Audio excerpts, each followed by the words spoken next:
No, thank you. Sleepy. Come back in an hour. Need sleepy.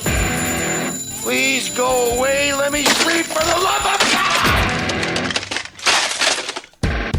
It's now time for the Billy C. Morning Show, part of the Billy C. Boxing Network. Interact with the show at BillyCBoxing.com.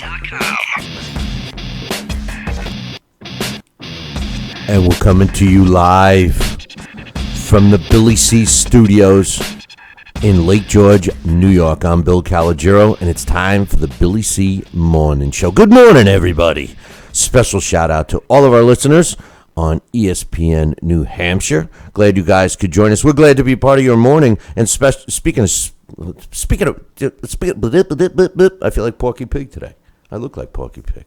And speaking of shout outs, I want to give a shout out to all of our viewers on Fight TV and Fight.tv for your mobile app. Hey, speaking of mobile apps, check it out. Fight, FITE.tv. On your mobile app, get our show, the Billy C. Morning Show, and some other great contact sport content on Fight TV. Today's show is being brought to you in part by Sal's Neighborhood Pizzeria and Italian Restaurant, located in beautiful St. Simons Island, Georgia. Check out the website, www.salsneighborhoodpizzeria.com, or give my man a call, 912-268-2328, 912-268-2328. Make sure you ask for Max. Max makes the best pizza, aside from Sal. So if you're looking to get some pizza, and don't forget, if you're traveling down I-95 or traveling up I-95, it's literally 15 minutes max off the highway, out of your way. And trust me, it'll become a regular stop. Mention Billy C. and get a free cannoli with every meal you get, or with your pizza, whatever, man. You'll love it.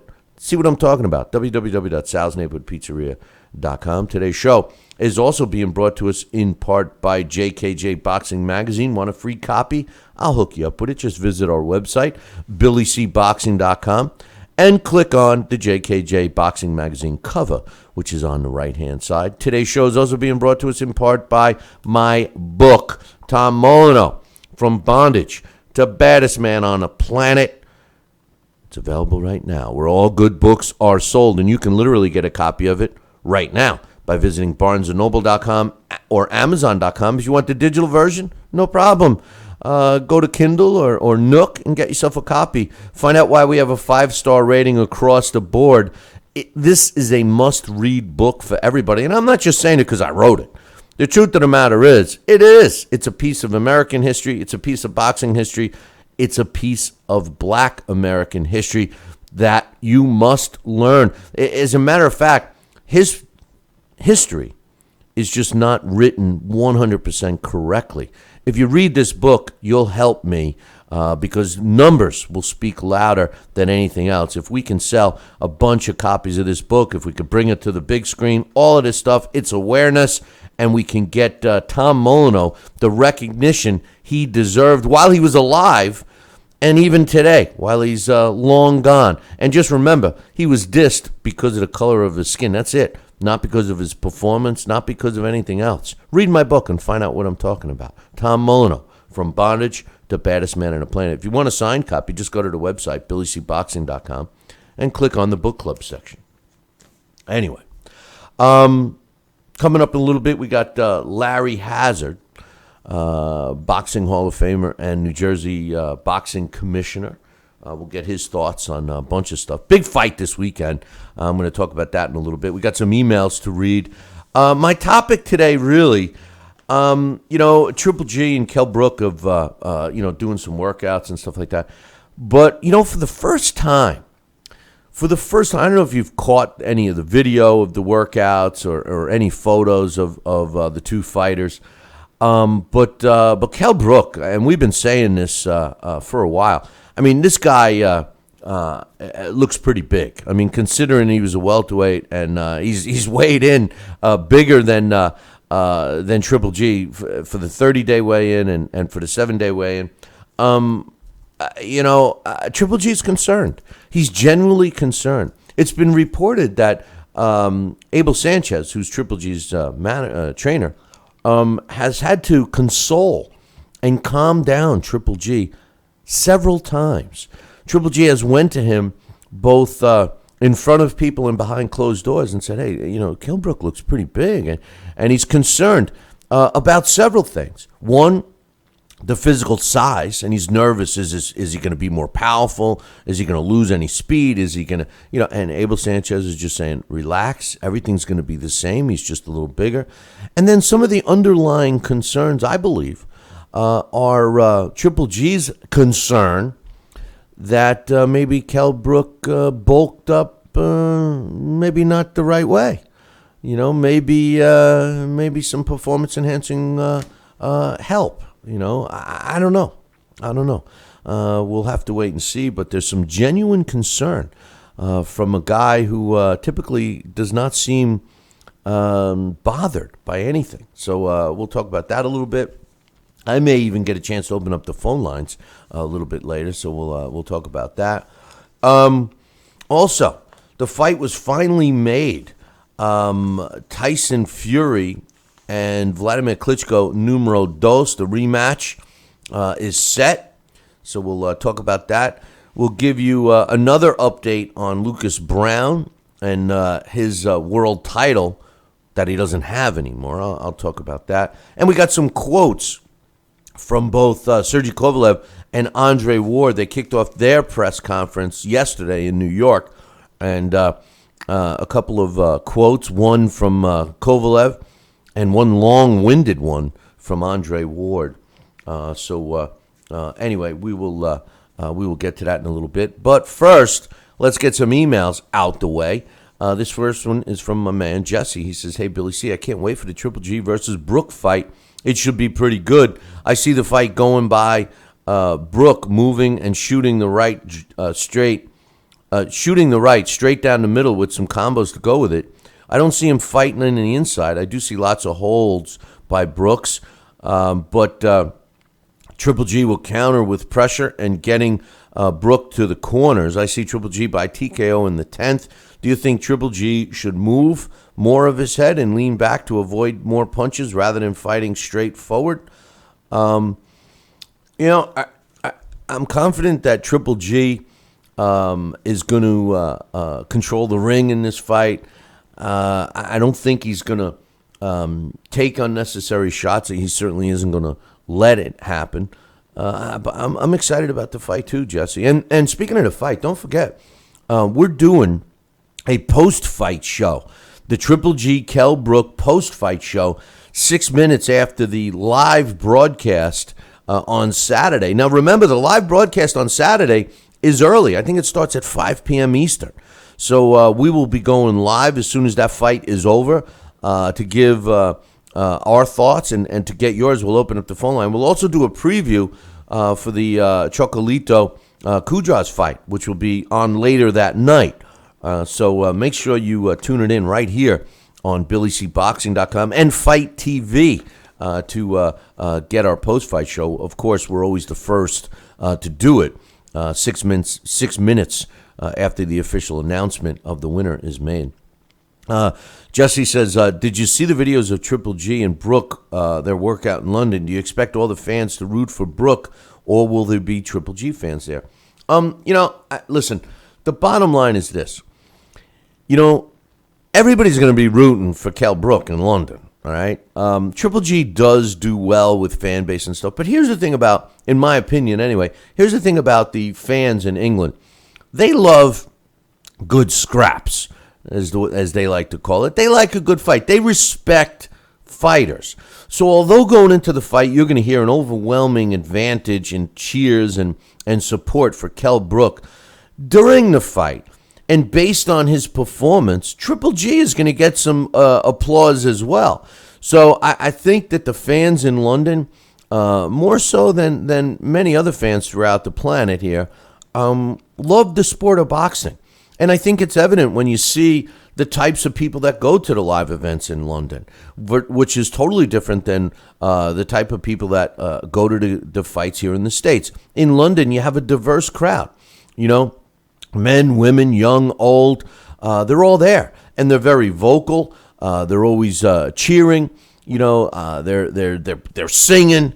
They're slamming down pints. You know how the Brits are. In London. I mean, come on, man. They like to have their drink, and they like to, not as bad as the Irish, but they like to watch the fights. And I love it. There's nothing like the atmosphere of a big time fight in England. There's no, listen. No matter how hard we try in the United States, it's not the same. Here in the United States, a lot of fans would prefer to watch it at home, on pay-per-view. And in England, the fans prefer to go to the event live. It's an event, so you're going to see the support for Kell Brook, no doubt. But during the fight, because of the, level of intelligence in terms of boxing knowledge from the fans in England, you'll see them cheer and support Triple G. And at the end of the night, they'll cheer and support the winner, as long as it's a decisive victory by either fighter. If you got some kind of controversial thing going on, different story. But no, I think the fans initially will be rooting for Kell Brook, but I think their intelligence level in terms of the boxing scene in general, they'll lean towards Triple G should his performance deserve it. He says, I got Kudraz beating Roman Gonzalez by a narrow, if not controversial, decision, and I got Haskins beating Stuart Hall by a unanimous decision. This is Jesse. Kudraz and Chocolito, I can't wait to see this fight. I give Roman Gonzalez all kinds of credit for stepping up in weight and fighting a top quality, number one, as far as our rankings go in his division. He's the number one super flyweight in our rankings. So Roman Gonzalez isn't just cherry picking some guy with a belt. He's going after the best fighter available, and it's going to be interesting. And I my official pick is I think Roman Gonzalez will win the fight, and it will not be a controversial decision. I think he's going to put on possibly the performance of his career. So. He says, I got an NFL question for you. Why is Jared it's Geoff, I think it's pronounced Jeff, but Goff, I'm going to say Joff, inactive for the 49ers? According to Jeff Fisher, the coach of the Rams, he has announced that Case Keenum is the starting quarterback. Joff, who went 22 of 49 for 232 yards, 2 touchdowns, 2 interceptions, 2 fumbles, and 4 sacks in preseason. Fisher said, listen, we want to ease him into the starting role. Therefore, he is our number 3 quarterback on the depth chart, and we won't even be dressing him this week. But he is the future of the franchise, and we're easing him in. So there's no injury.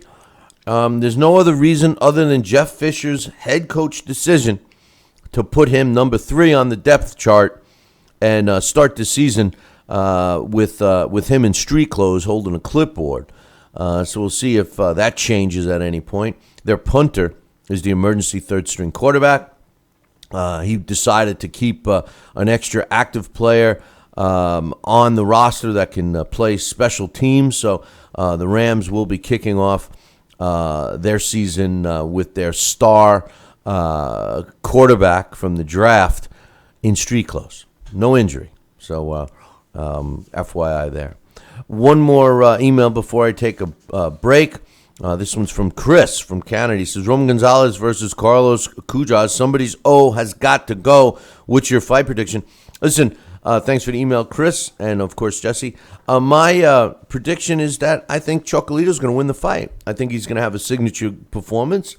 I think he's going to prove why many experts feel that he is indeed the pound-for-pound number 1 fighter in the world today.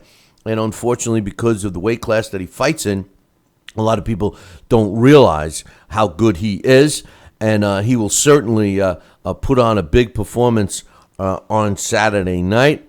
And speaking of Saturday night, do not forget, we are doing a Triple G Kell Brook post-fight show 6 minutes after the official decision is rendered. Now, don't forget, this fight's live from London, so if you're watching in the States, It's going to come on the tube around 5 p.m. Eastern.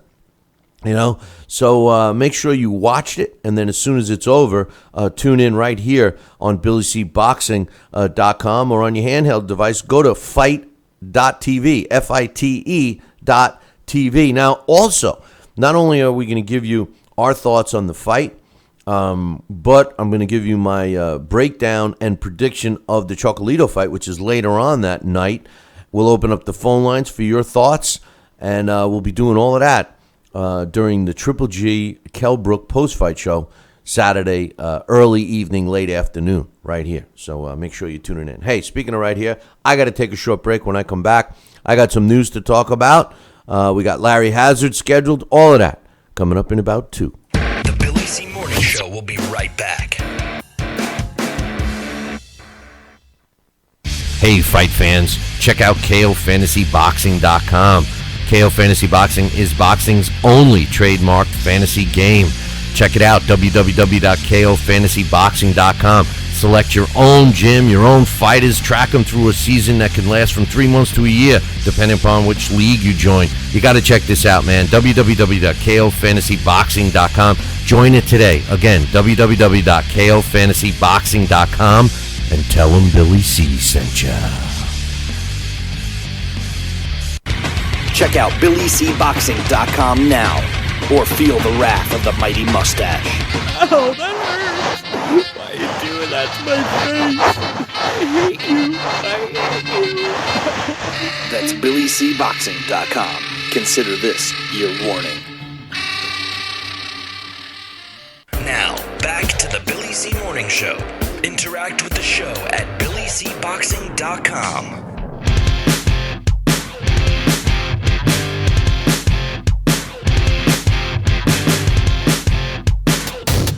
And we're back. You're listening to the Billy C. Morning Show right here on Fight TV and Fight, FITE.tv. And also a special shout out to my friends over at ESPN New Hampshire. Glad we could be part of your morning. And just before we went to break, we were talking about some emails and stuff. Well, I got some updates, more updates. Yesterday we talked about the heavyweight division.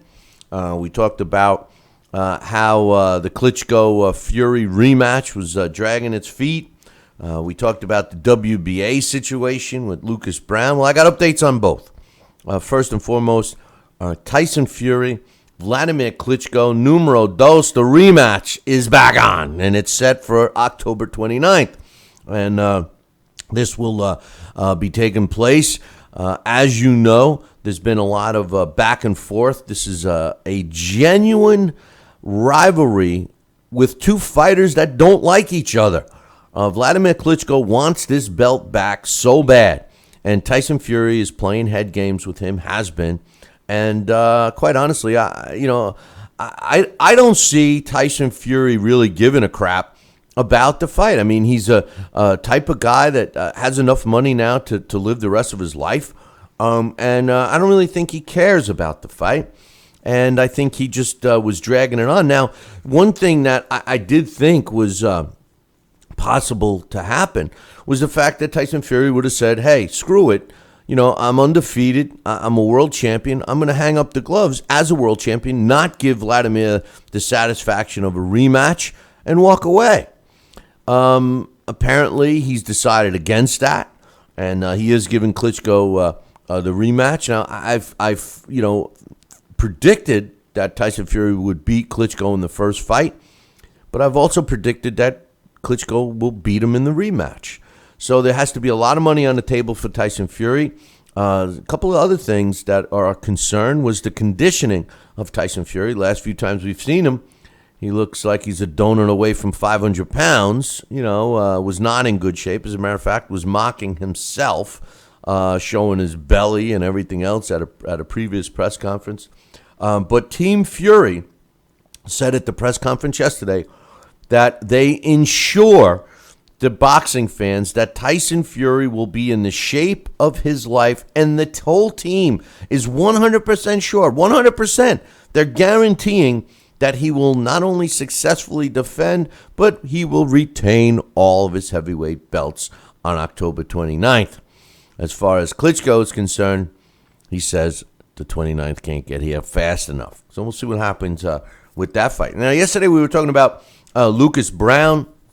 Now, the WBA has this really confusing tournament going on. I do give the WBA some credit because they are trying to get rid of all of these crazy titles that they have. You know, super belt, the regular belt, interim belts, champion in recess belts, champion in Murtai belt. You know, and by the way, these are all the same division, same people walking around saying they're a heavyweight champ. So they're trying to get rid of that. That was a promise that the WBA has made with us, the boxing fan.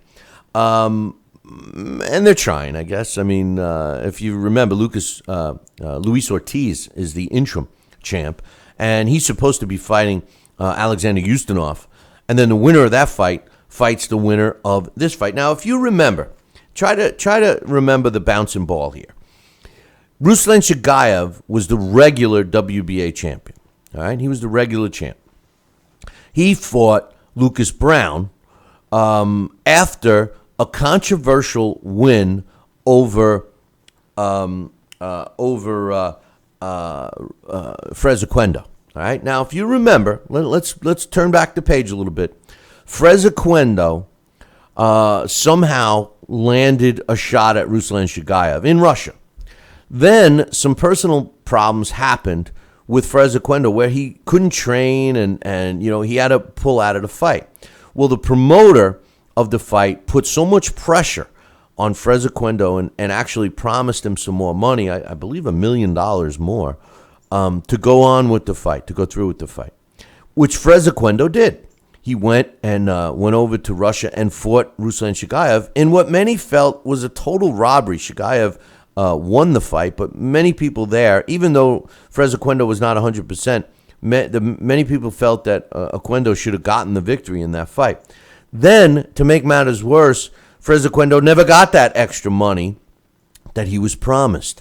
So he went, crying wee, all the way home and to the WBA, and they were ordering a rematch. And in between the rematch, Frezequendo hurt himself in training. So they had to postpone the rematch, but because Ruslan Shagayev was in shape, they decided to give Lucas Brown a shot at the title, which he went and beat Ruslan Shagayev, and Lucas Brown became the champ. But wait, the fight was in Russia, and shortly after that fight happened, the Russian anti-doping agency reported that Lucas Brown tested positive for a steroid. Okay, Lucas Brown says, "Huh? I didn't take no damn steroid," you know. And subsequently, the WBA, acting like they do usually, like, you know, without any edumacation, stripped Lucas Brown of the belt. Well, they subsequently have found out that Lucas Brown indeed got screwed in the test and that he did not have any steroid in him. So what does the WBA do? What do you think they should do? I mean, to me, it makes pretty obvious. I don't know, call me crazy, but I think that the title should have remained in Lucas Brown's hands. Oh, no. That's not what the WBA did. The WBA decides, since Frezequendo got robbed in Russia, you see the theme here, and since he was in line to fight for the title, even though he's fought no one and has no significant wins in years, okay, they have ordered a fight for the vacated title. They have subsequently vacated the title. So Shagayev didn't get it. Lucas Brown, who won it fair and square, didn't get it. And they vacate it, and they order a fight between Lucas Brown and Frezequendo. And that fight is under negotiation as we speak. The WBA has ordered that fight to take place within 120 days. And Hatton Promotions is confident that they're going to get this fight done So we'll see what happens. Obviously, Hatton Promotions is the promoter of Lucas Brown. So we'll see if Lucas Brown can indeed win the WBA World Heavyweight, the regular World Heavyweight title, not once, but twice, without losing. It's amazing. It's amazing. But anyway, like my topic states today, Triple G and Kell Brook had some open workouts in London. And first of all, I don't know if you've seen it. If you haven't seen the photos or the videos, go check it out. Kell Brook looks huge. And if you don't think that the British fans appreciate boxing and love this sport, see how many people crowded into the area just to get a glimpse of these two guys working out. Thousands more people showed up for this open workout than top name stars can fill an auditorium or a venue here in the States. All right. I mean, even Floyd Mayweather, who claims, he's the best thing on the planet, which is a joke, couldn't even sell out 15,000 whatever for his fight against Berto. Here's a guy that everybody wants to see, but nobody wants to see. That's like a Yogi Berra-ism. Now granted, he does great with the pay-per-views, but nobody goes to see him live because they'll fall asleep. They don't want any cameras on them as they're sleeping. But that's not the case in England. And not only do they pack huge arenas, soccer stadiums, and everything else, but even for workouts, they have thousands show up like they did for the workout yesterday. The West Piazza in Covent Garden in London is where they held it. It was outdoors, and it was packed. And both fighters looked extremely crisp, and they're ready for their fight on Saturday. And Kell Brook looks huge. Have you seen any pictures of this guy? I said this a while ago. When you see these two guys in the ring on Saturday, you're going to say, oh, my God, look how big he is. First of all, Triple G is not a big middleweight. He's no Iran Barkley. He's no giant middleweight. This is a guy that walks around at 165, 170 all the time. The one thing that he does do, similar to Floyd, whether you like Floyd or not, Floyd's always in shape. Floyd's in shape right now. That's why he can focus on his game plans. Well, I think Triple G is similar.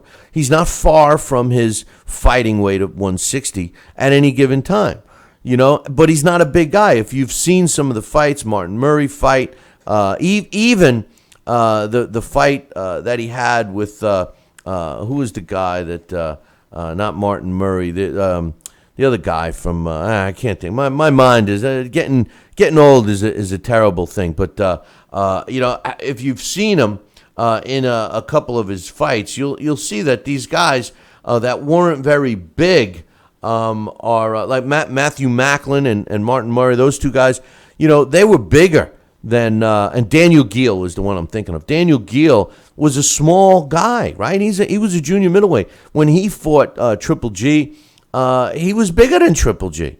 And that's when I realized that Triple G is not a big middleweight. Kell Brook looks twice his size. Kell Brook, although the stats show that he's got an inch shorter reach and an inch shorter in height, he looks way bigger. His frame looks bigger and he looks stronger. So it's going to be interesting to see. And like I said in the opening, Triple G is concerned. He's genuinely concerned. He's had to go to his trainer, Abel Sanchez, many times. Kell Brook looks pretty big. How did he get so big? Is he going to be more powerful? Is he going to have more speed? I mean, what's it? Abel Sanchez has had to calm him down. He's had to say to him several times, hey, don't worry about it. He's not going to be any faster than he was. He's not going to be any stronger. I don't know if he's blowing smoke up his little hiney or what, but the bottom line is I think Triple G is concerned. I've never heard genuine concern from him facing an opponent before, and I don't want to hear that this is the first good opponent that he's faced, because he's faced, as one of our listeners pointed out, he's faced more top 10 opponents in his weight division than most others in any other weight division over the last several years. So I think that he is concerned, and maybe that'll be bringing something like the best we've ever seen out of Triple G. Could you imagine if we haven't seen the best Triple G yet, and we see that on Saturday night? Jeez, that's kind of scary, don't you think? But anyway, and speaking of Saturday night, don't forget. I'm going to keep saying it until you remember. Don't forget, we are doing a Triple G Kell Brook post fight. So make sure you tune it in here Saturday. Right after the fight. Now, the fight is live on HBO around 5 p.m. Eastern, so make sure you check it out. And as soon as the fight is over, within 6 minutes, we'll be live right here on BillyCBoxing.com, on our YouTube channel, youtube.com/talkinboxing, TALKINBOXING, and, of course, Fight TV and the handheld app, Fight.TV. That's FITE. So make sure you check all of that out come Saturday. Hey, listen, I'm going to take a short break. When I come back, we're scheduled to have Larry Hazard join us, and we'll get his thoughts on the big fight and some other things in about 2. The Billy C. Morning Show will be right back. Hey, fight fans, check out KOFantasyBoxing.com. KO Fantasy Boxing is boxing's only trademarked fantasy game. Check it out, www.KOFantasyBoxing.com. Select your own gym, your own fighters, track them through a season that can last from 3 months to a year, depending upon which league you join. You got to check this out, man. www.KOFantasyBoxing.com. Join it today. Again, www.KOFantasyBoxing.com, and tell them Billy C sent ya. Now let's dig into our archives and hear a rare interview when Billy C. first became the champion of boxing talk radio. Hello, Billy C. As the new champ, can we ask you a few questions? Why, certainly. Okay, your fans would like to know how you and your corner have successfully walloped the competition. We're not ordinary people. We're morons. Anything else? I'm a victim of circumstance. Did your success finally come when you made the show 5 days a week for 2 hours? What do you think? I'm trying to think, but nothing happens. Now, please tell the listeners what you've learned from making it this far. Certainly. If at first you don't succeed, keep on sucking till you do succeed. Great words of wisdom, Billy C. Keep up the great work as the undisputed People's Champion with your show, Talkin' Boxing with Billy C. Any last words to anyone who's listening? This is your fault, you bonehead.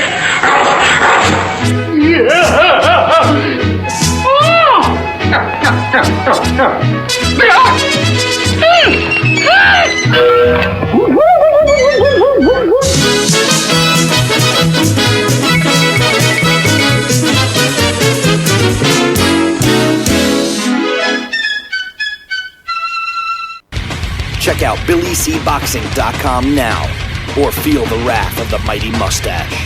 Oh, that hurts. Why are you doing that to my face? I hate you.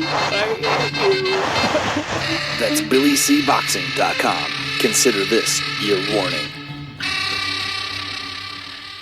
Now back to the Billy C. Morning Show. Interact with the show at BillyCBoxing.com.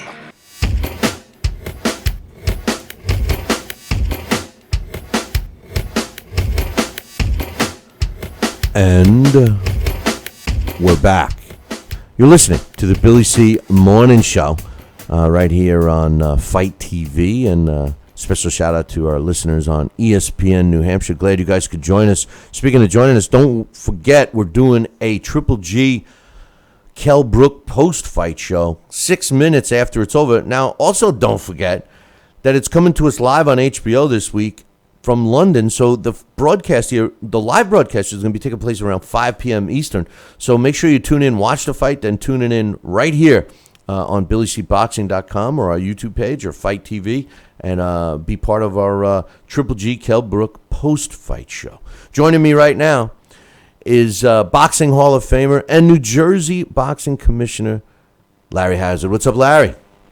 Hey, what's up, Billy? Oh, man, what a I feel that, football season started, the college football season last week, and the NFL starts this week, and we got, back-to-back weekends with some huge fights coming our way, specifically this weekend with two big ones in Triple G with Kell Brook and Roman Gonzalez against Carlos Cudras. I mean, fall must be here, my man, because it's finally it's got us jacked up. I got a bunch of questions to ask you, but I got to kick it off with an email.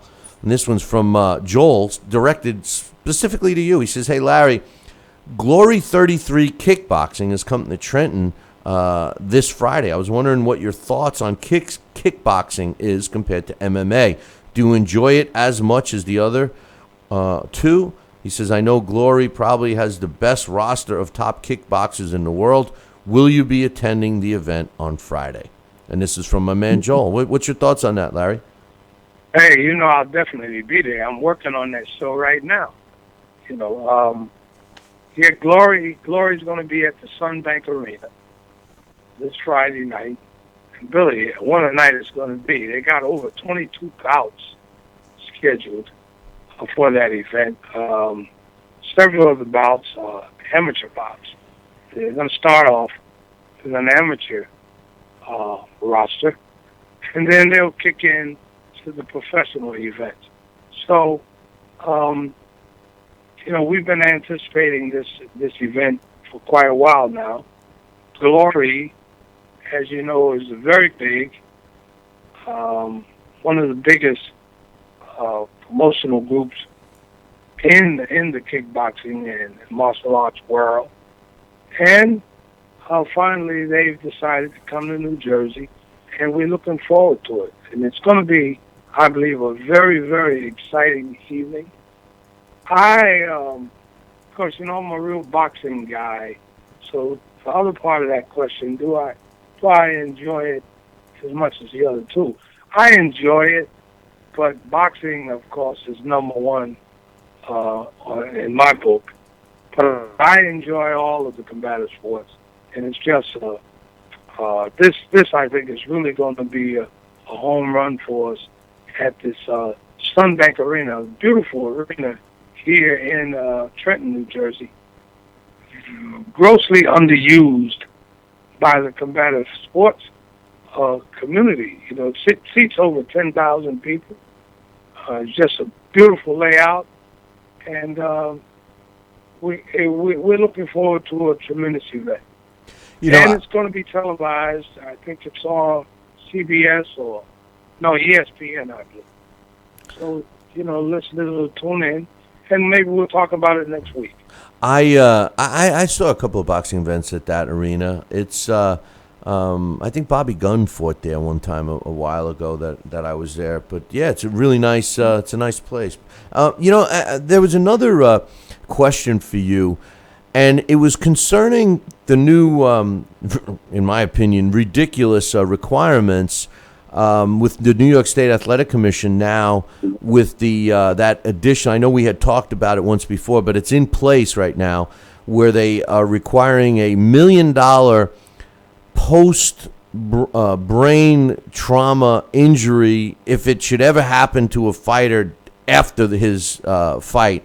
That's required now per fighter, which there are no insurance companies that even will write that insurance, and ultimately there are no more fights scheduled, at least as of yesterday. There were no fights scheduled in the state of New York for the remainder of the year. From your standpoint, do you think that New Jersey can somehow capitalize on this and bring, especially now with the revitalization of that seems to be going on in Atlantic City, do you think that some of the powers that be could sit down and seriously say, hey, now's a really good chance for us to bring some of these talented fighters that have been fighting in New York, specifically at the Barclays Center and Madison Square Garden, into New Jersey and help with the revitalization of Atlantic City? Do you have anything in place? Is anybody stepping up? I mean, what's your thoughts on that? Well, to my knowledge, nobody is stepping up. Boxing here in the Garden State certainly is nothing like it once was. Will we be able to capitalize on this situation? I really don't know at this point. It really doesn't look like we will. Some of the smaller promoters, like the Bella and Joe DeGuardia and some of those guys, they're going to the Indian reservations up at, Turning Stone, or up at, some of the other Mohegan, and of course they're bypassing New Jersey and going straight to Pennsylvania with a lot of them. It's all about money, Billy.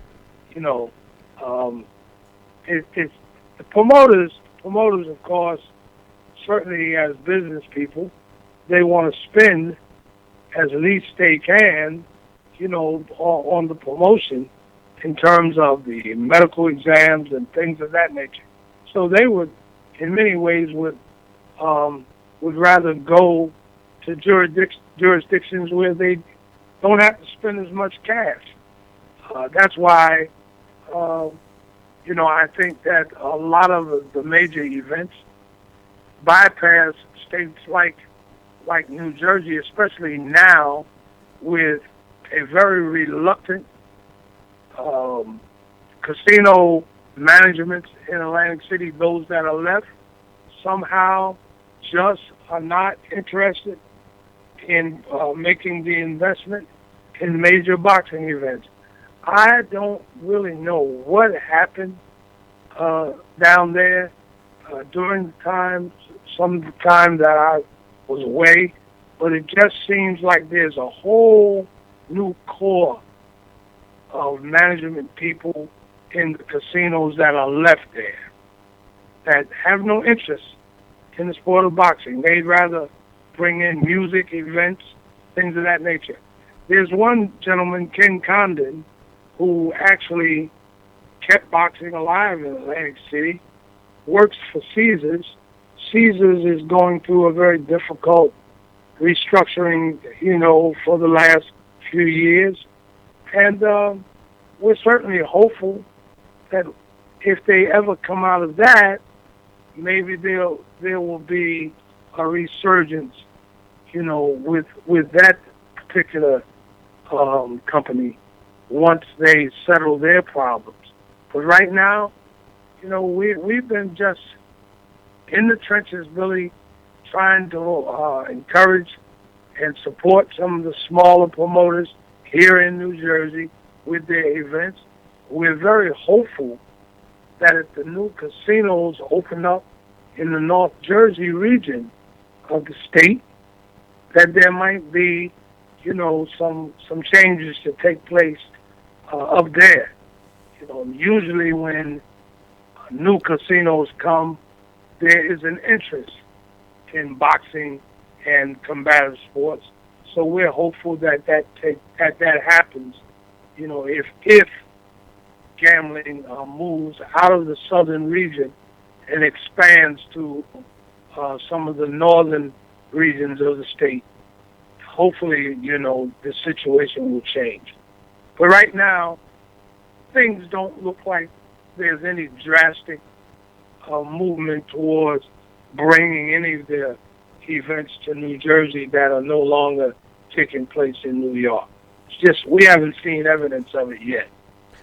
You know, jumping back to the kickboxing, I remember one guy that made the transition and became a world champion, Troy Dorsey. Wasn't he a kickboxing champion? And then he Yes. moved to boxing and became a world champion as well in the sport of boxing, didn't he? I think so. There's been a few. I can't, you know, we get an influx of competitors even now. They come from the MMA world. They move into boxing. Some do very well. Some do not so well, you know. But there's that transition that takes place between the sports. And I think it's good. I think it's good for the sport. You know, I'm always looking at some of the talent in the other sports. So I'm going to be looking at these kickboxers this weekend to see what kind of talent they have there. Hopefully some development will occur, you know, from that part of our program. You know, I called a Muay Thai event one time, and I liked that. It was pretty good. You know, they do a lot of stand up, and the MMA. You know, I'm just, you know, I'm not a huge fan when they are down on the canvas. You know, then it can get pretty boring. You know, but anyway, I'm open to stuff as well, like you. But I wanted to get your thoughts before we get into the meat and potatoes of what's coming up this weekend. Quick thoughts on Klitschko Fury 2 finally happening. Did you have any doubts that it was going to come together? I mean, because Tyson Fury did kind of allude to the fact that he was nice and happy being fat and an undefeated world champion, and I thought maybe he would have retired just to spite Klitschko, but apparently there was too much money on the table. Well, that's the name of the game, Billy. I was a little doubtful. There wasn't a lot of talk about it for a while, but I was always holding out hope that it would happen. I really kind of felt that I was like 70-30 that it would. It's too much money. It's too much money, Billy. That's the name of the game. If you're going to be in this game and you're really, really going to make a name for yourself, one, you have to compete against the best. Two, you have to go for the money. I mean, you go for the big fight, and especially if you win a title, you can't just sit back and say, okay, I won the title. Now hell with this guy. I'm gonna go out. Nah, it's like you haven't done anything. I always thought that it would happen. Okay, it's gonna happen, in my opinion. It's a fight that could go either way. I mean, I wasn't that impressed with Fury in the first fight, although I thought that he did win. I just like to see this one again, and I think there's going to be a lot of people surprised with the outcome if Klitschko doesn't come through this time. Oh, I agree. If Klitschko loses again, everybody better take the shoelaces away from Vladimir, because I don't know if he could cope with that. I mean, he's crushed over the fact that he lost the first one. I mean, there's a guy that just can't let it go, and which you can relate to. But another quick question I want to ask you was, Luis Ortiz is currently got the WBA interim world heavyweight title, and the WBA is trying to clean up all that BS, and they've ordered this Alexander Ustinov Ortiz fight. It seems like every week they're ordering the fight, and then the following week it falls apart, like it just did the other day. Do you think that Ortiz is just saying, hey, I just can't make enough money against Ustinov, and there might be other things in the works for Ortiz, like the belt might not be of any value to him? I mean, I see him as a possible opponent for Anthony Joshua. I see him as a possible opponent for a Deontay Wilder fight down the road. I see him as a possible opponent for the winner of Fury Klitschko. Do you think any of that has to do with it, or do you think it's just about the money? Because remember, he had to buy out his contract. His team had to come up with $1 million to buy out his contract from Golden Boy. Well, I think that he, could do a lot better with other opponents. These guys, I don't understand it. They'll never the heavyweight championship, somehow just doesn't represent what it once did. And these guys, they don't want to fight. Many of these guys don't want to fight, Billy. Ortiz, I think, there's a lot of those guys that Ortiz can beat, if he would just go ahead and fight these guys. The WBA, seems to really be losing a lot of credibility with all of these interim titles and, fights. They make a fight, they sanction a fight and demand that a guy's got to fight this guy, and next thing you know, that fight doesn't take place. It just seems like they're losing more and more credibility. They're the least, that particular sanctioning organization seems like it's becoming the least credible of the few that are left there, gobbling up the money. So if I were Ortiz, it just seems to me that he should go and just challenge some of these other guys like Wilder and some of the others and put it all out on the line and just say, let's do it. You know what I mean? Because I think he has the talent. I think that he's big and strong, and I really think that he could really make a name for himself as a heavyweight if he would just go ahead out there and fight. I don't think it's him. I think that he's looking at Ustinov as saying, who's Ustinov? Who cares about Ustinov? I can't and he can't make any money. And remember, he's one of those Cuban fighters, Larry, that he's no spring chicken. He's like 37, 38 years old. So he's looking for a big time fight, just like you said, and I think that those names, and that's what I was alluding to, those names, Wilder or Anthony Joshua, they're the Tyson Fury, Klitschko winner. They're the big names. They're the names that he's going to get money. Not Alexander Ustinov in Russia. He's not going to make money over there. Plus, be subject to some kind of shenanigans that always seem to go on over there. So if I'm him, I say, who needs the interim belt? He's got a big enough name himself right now where he's got to be in the mix with the other orgs. He's got to be, right? Well, I got to agree with you on that interim. What the hell is an interim anyway? I mean, you haven't heard from him since has he fought anybody since he beat Jennings? No. The interim belt. I mean, that's like nothing anyway, And Ustinov, I agree there too.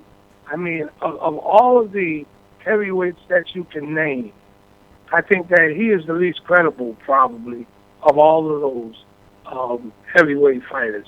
Wilder, Joshua, and some. Even Klitschko, Fury, Ustinov. So I have to agree with you there. You can argue. Yeah, I tell you, there's only one thing worse than an interim title holder, and that's a guy like Jorge Linares, who's fighting next month or whatever, and he's actually the champion in recess. The WBC has labeled him the champion in recess. So you got champion, which is always funny because you got the super champion, then you got the regular champion, then you have the interim champion, then you have the champion in recess, and then you have the champion in Muay Thai. 5 guys all in the same division saying they're the world champion. And we wonder what the problem is with the sport, But anyway, big fight this weekend, Larry. And we'll talk about the Triple G Kell Brook fight first. I don't know if you've gotten a chance to see some of the footage of the open workouts that they had yesterday and some photos and stuff, but we've talked about this before. Kell Brook, although he's actually given up an inch in height and reach, actually an inch and a half in height and an inch in reach, he looks like the way bigger guy, and Triple G, for the first time, it's been leaked out many different sources that he's genuinely concerned about the size. He's even asked Abel Sanchez, hey, do you think he's stronger? Do you think he's faster? And Abel Sanchez has stated that he's had to calm Triple G down. That Triple G is the nerves are up a little bit at what he sees in Kell Brook. And then he's also in the back of his mind wondering if Kell Brook has bulked up illegally. So what's your thoughts on how big Kell Brook looks? And do you have, your final predictions on how this fight's going to go? Well, he certainly has every right to be concerned. But, like I've said many times before, it's good that he's concerned. And he's trying to figure out, how he's going to approach this event. But it's Triple G, man. This guy, I could be very, very wrong, okay? But I don't see anybody out there, in that weight division that even comes close to dealing with this guy right now, okay? And Kell Brook, I've seen some of the workouts. He doesn't show me anything that has changed my mind one single bit. Okay? Now, I could be wrong, and I'd love to be wrong. I love to be pleasantly surprised, because then that just keeps, lets you know that there is improvement there. But I don't see anything for him to be really that concerned about in terms of this guy Brook and his strategy. Brook doesn't bring the skill set to really test Triple G, in my opinion. The fight might be an interesting fight for as long as it lasts, but I don't see it going the distance. Okay, so it's good that Abel Sanchez, is got him at a certain point where he's concerned, and he's you got to calm him down. I think that's all just pre-fight hype, but we'll see. We'll see. And I hope you'll be able to say, "Oh, Larry, you were wrong," but I don't think so, Billy. Hey, you know what? If you were wrong, you'd be happy that you're wrong. It's like sometimes you especially when you're a parent, you never want to be wrong, right? But there are certain cases when, you kind of hope you're wrong. You hope you see a fight that goes back and forth and stuff like that. Listen, I'm with you. I think that Triple G, nobody wants to mess with him in the middleweight division. Nobody even wants to mess with him in the super middleweight division, and this is a guy that's not big. He's not a giant middleweight. He's no Iran Barkley. Iran Barkley was probably one of the biggest middleweights that could weigh in at 160. He was a monster, Barkley, and Triple G's nowhere near it, although a lot of people will paint the illusion that he's this monstrous killer middleweight, which he's not.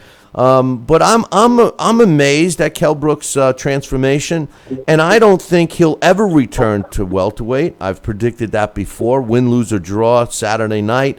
He's going to stay in the middleweight or even drop to junior middleweight. I just think he looks too big and too strong, and I think he'll be successful there regardless of the outcome of the Triple G fight. But like you, I think Triple G will break him down, just like he does with all of his other opponents, and show why he's the best in that weight division. There's no question. I'm definitely picking Triple G in the fight, but I do think it's going to be a competitive fight. I do give him credit for fighting Kell Brook. I'm not going to be one of these naysayers that say, "Oh, he's beating up a little guy and this and that," because of the transformation that Kell has undergone. Yeah. Well, he's the guy that everyone loves to criticize, Triple G. And I say it once again, he fights everybody who's out there. And whoever they put in front of him, he goes in and he demolishes these guys. I judge fighters based on their records and their performances. He has not done anything thus far that makes me have any doubt in his abilities and his mindset. He's a destructive force when he goes in the ring. And, like you say, he's not built like Iran Barkley or some of these other fighters that fought in that same weight class. But he has that power. He has that hidden power. He knows how to break fighters down. He's a relentless type. And he can take a shot. He takes a good punch. So, until somebody comes along that's able to solve that puzzle, he's going to be around a while. And I don't see anybody coming along.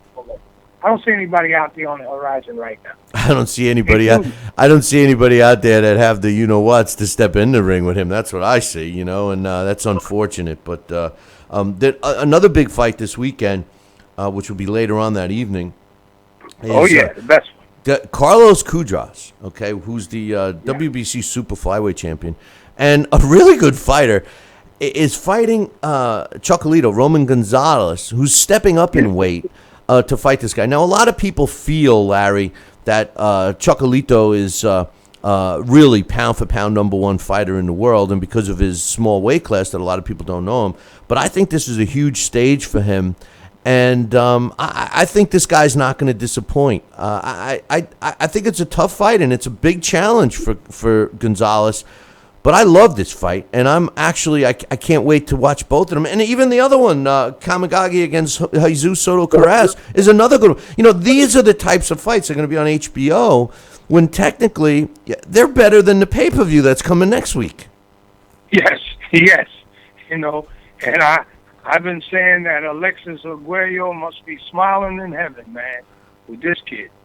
Because I, like many others, agree that this Chocolatito is the real deal now.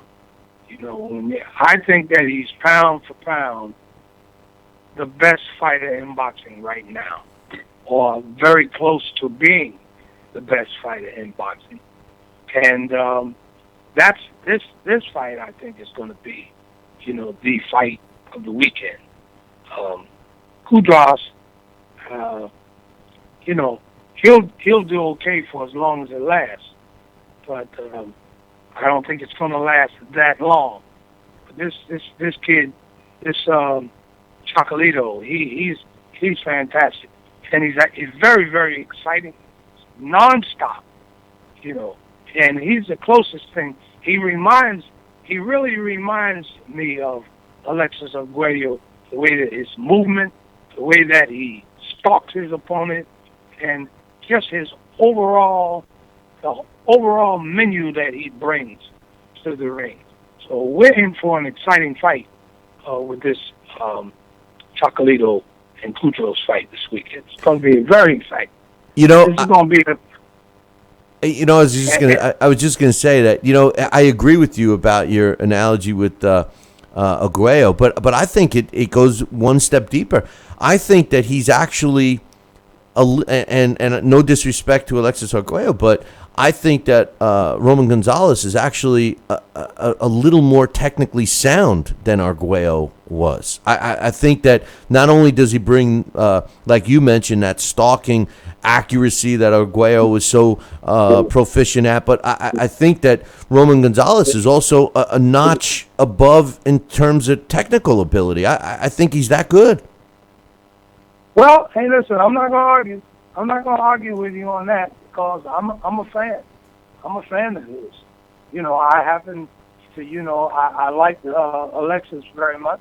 So I'm not going to, that's a small point of argument right there. He is very technically sound. And like I said, I think that he's pound for pound the best fighter in boxing right now. So you're not going to get any argument from me on that one, Billy. No, I didn't think I was going to get an argument, but anytime we have a disagreement, it's always fun anyway, because somebody goes away changing their mind, either I'm going to go to you or you're coming to me, so, and that's what I love about your segment here. But Larry, enjoy the fights this weekend. I know that they're going to be some really good ones. Starting Friday night, and next week we got another good week of fights as well. So we're in a final strong run here of 2016. Well, hey Billy, just by way of review, I think that PBC and some of the fights that we've been seeing seems like they're holding up pretty good. I mean, you remember back a little while back when they first started out, we were a little skeptical about some things. Still a lot more way to go. But don't you kind of feel like boxing is really, really getting back in there like it once was? I think that the PBC, now that they're against the wall, and they are, I think that they're giving us these really good fights, a la the Sean Porter, Keith Thurman fights, because they have to, and we're benefiting from it. It's still going to boil down to what takes place now, from here on in. Is the PBC still going to be fun? Because remember, they're the ones, they've lost, $500 million. They haven't made any money yet, and they're not going to make money from Corona and Tecate beer advertising. They need these networks to pay them for the production, and that's what it's going to boil down to. Are they going to do it? Is ESPN going to re-up and pay them this time instead of getting paid from PBC? It's going to boil down to that. Because remember, the only network that's paying the PBC for their production... Spike, right, aside from Showtime. Yes. Spike and Showtime. So if they can pick up these other ones to pay, we're in good shape. If not, not so good. But we'll see. Hey, it's going strong, and we got some more fights coming this year. So we'll see what happens, my man. Okay. All right. We'll keep our fingers crossed. All right, Larry. Listen, you enjoy the fights. We'll talk to you next week, brother. Okay, Billy. All right. Man. All right, man. Ciao.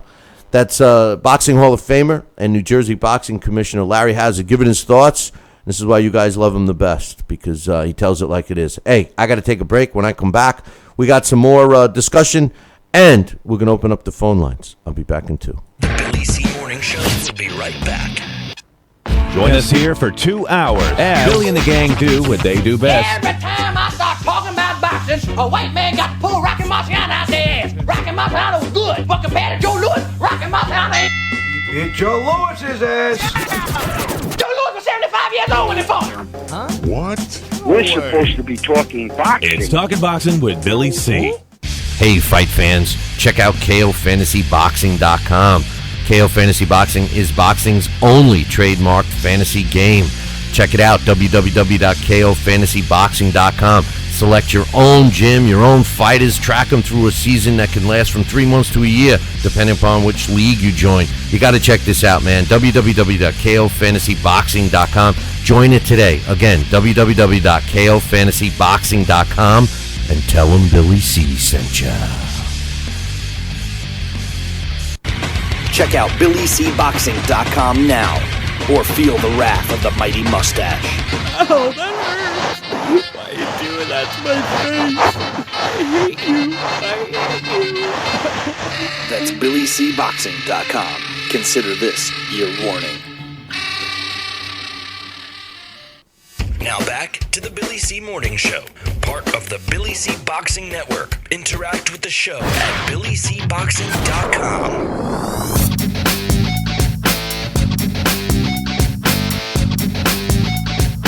And we're back. You're listening to the Billy C. Morning Show. Glad you guys could be with us this morning, and we're glad to be part of your morning. Normally at this time we do our Title Bout Championship computer game Blast from the Past, but my man Alex Perpali is under the weather, so we hope that he gets a speedy recovery. And rather than do it without him, I'm going to wait until next week, and we're going to be doing it on Bobby Ches, former world light heavyweight and cruiserweight champion. He also challenged for a heavyweight title.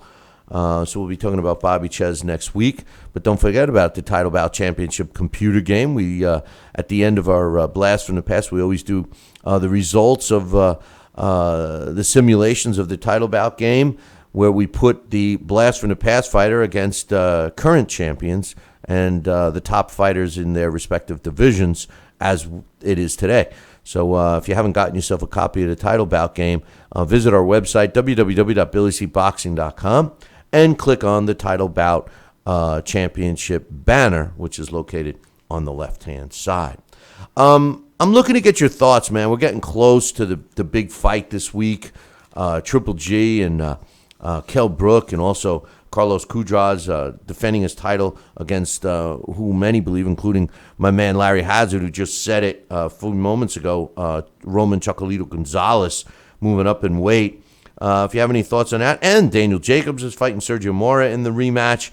We got the bouncing ball going on in the heavyweight division. If you got some topics there, give us a call, 845-228-8710. Another big fight that's coming up right now. And by the way, for the live listeners, the phone line is open for anyone listening on a replay or on demand or up on YouTube or something like that later on. Don't call, because it's live between 8 and 10 a.m. Eastern. Sergey Kovalev, Andre Ward, they are fighting, in case you didn't know that. And finally, the fight got put together. The diva, known as Andre Ward, finally showed up to a press conference and everything else. And it took place yesterday, and he had some quotes that I want to convey. Andre Ward said, "I'm grateful to be here today. I want to thank everyone who's associated with this event, the good, the bad, the press, all of you guys." He says, obviously, HBO's Peter Nielsen, Rock Nation, Main Events, everyone who's associated with it. It's hard to thank everybody. It's a lot of people that you guys know that worked on this fight to get it done. He's probably admitting that he was a big diva and hard to work with. But anyway, he says there's a lot of different nuances that go on into getting a fight like this one done, but it's done. That's what we should all focus on now. I want to thank God for this opportunity. I thank God for my career and being able to compete at such a high level through the peaks and valleys. Sometimes that gets overlooked. A veteran in the game, I've paid my dues and I continue to pay my dues. This is just another opportunity. I've been in this position before, and so has my opponent. It doesn't matter what the other side says, how they feel, what they say. He's got to get it done, and I got to get it done. When those bright lights come on, who it's all about, who executes and who gets it done. I don't have to throw chairs. I don't have to curse. I don't have to act crazy. I say, let's fight. That's all I got to say. Let's fight. You're selling yourself. I know that what I possess and what I have is in me. It's not on me. Every so often, Andre Ward comes up with a quote like this that's humbling, and it shows you why he's a likable guy. I do believe he's a diva, and I do believe that he thinks he deserves more than he does at this point. But make no mistake, the bottom line is this. Andre Ward, in my opinion, was the pound-for-pound top fighter during the time he was in the Super 6 and won the Super 6 tournament. But then because of his layoff, which ultimately has been for 5 years, and just because he fought 2 times against very weak opposition, doesn't catapult him back into that number one, pound-for-pound number one seat, in my opinion. Now, I'm not discrediting his skills. I'm not discrediting his former accomplishments that he's had in his career. And I'm certainly not criticizing him as a human being, because I've gotten to meet Andre Ward face-to-face, and I've gotten to talk to Andre Ward face-to-face, and he's a really good guy. However, in the sport of boxing, in order to be considered pound-for-pound number one, and let's be real, it's an imaginary title anyway. It's just a conversation piece. Nobody wears a belt that says pound-for-pound number one. I mean, I think they did originally create one for Sugar Ray Robinson, but anyway, the point is that him fighting this particular fight comes in November. If he beats Kovalev, he's clearly going to be back in that pound-for-pound number one spot, or at least up there with Chocolito Gonzalez. But he's got to get by Kovalev. Kovalev is not going to be an easy out for him. I think a lot of people are underestimating Sergey Kovalev, and a lot of people are assuming that the same Andre Ward that won the Super 6 tournament is going to step into the ring against Kovalev. We'll see. And don't forget, it's 175-pound Kovalev. Big guy that Ward is going to be facing. Somebody hasn't faced that big in a while. And Kovalev had this to say. Certainly not as much to say as Andre Ward. It's just his demeanor of letting his fist do the talking. Not to mention he doesn't speak English that well. But Sergey Kovalev said, "It's a big moment in my career. I want to thank everybody who's involved with this fight, especially my promoter, Kathy Duva, along with Rock Nation and HBO. Thank you to all my fans. It's going to be a fight to remember. It's going to be one for the history books. I'm going to give the fans a really great fight in Vegas and on HBO's pay-per-view." Short and sweet. I think both of these guys are saying the same thing, that They don't need to throw things around. They don't need to say, I'm going to do this, I'm going to do that. They're going to let their fists do the talking, and the fists are going to do the talking in November. How refreshing is that? It's extremely refreshing to me, and I'm looking forward to that fight. We got a good final part of 2016 to look forward to, all kicking off this weekend with some great fights starting Friday. Joining me right now, we'll get his thoughts on the fights this weekend. Dax Khan, what's up, brother? What's going on? A nice rainy day here. Well, it's not raining here yet, but it's supposed to be. It's about to rain. It's going to come tomorrow. No, it's supposed to be really nice today. It was really nice here yesterday, too, but we're missing it. You guys are getting the tail end of the hurricane, and I guess we're missing it, except tomorrow there's going to be a little bit. But anyway, this week, big fights, my man. Final thoughts, at least some more thoughts on the Triple G Kell Brook. Kell Brook, I'm sure you've seen the photos and the workout videos, and guy looks big. Do you buy into the fact that Triple G is genuinely concerned, or you think that's just them trying to sell the fight? Well, Triple G always, before a fight, you speak about Kovalev and his demeanor. Triple G really isn't a talker. He always tries to be respectful to his opponents before the fight. He lets his opponents do all the talking, and more or less he just replies or retorts to what they're saying. So as far as being, concerned, recently he did an interview that I was watching where he said that in his career, the one thing that he wishes he had more of is rounds. And if he had more rounds in his fights, other than the 2 or 3 that went past, 9 or 10, he might not have as many critics. He says hopefully he gets more rounds in the Kell Brook fight. Now, if Kell Brook is the guy to beat him, he kind of just shrugged his shoulders and says, I don't know about that, but hopefully in the future they can get somebody who can really test him, and that's going to silence the critics. So, of course, I don't believe that Triple G is going to come out there and act overly confident. And, he may be a little bit concerned with the fact that Kell Brook, not only with the size, but knowing that Kell Brook, who's spent predominantly all but a few fights, which he took place at junior middleweight as a welterweight. So Triple G might be saying to himself, if this guy is able to incorporate the welterweight speed and keep it with that size, I could, this could be a little bit more difficult than I had originally thought.